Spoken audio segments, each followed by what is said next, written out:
آج کا لطیفہ آخری دفعہ کا ذکر ہے۔ میں بہت کمزور تھا، جسمانی طور پر بالکل ہڈیوں کا ڈھانچہ تھا۔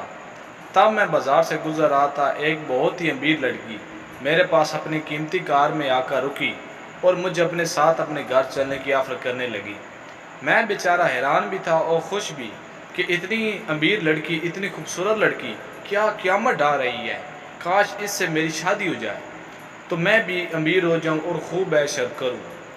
میں راضی ہو گیا اور لڑکی کے ساتھ اس کے گھر چلا گیا۔ اس کا بنگلہ بہت عالیشان تھا، بہت سارے نوکر چاکر بھی تھے۔ لڑکی نے مجھے لے جا کر ڈرائنگ روم میں بٹھا دیا اور انتظار کرنے کا کہا۔ میرے دل میں لڈو پھوٹ رہے تھے، مستقبل کے خوبصورت خواب کھلی آنکھوں سے دیکھ رہا تھا۔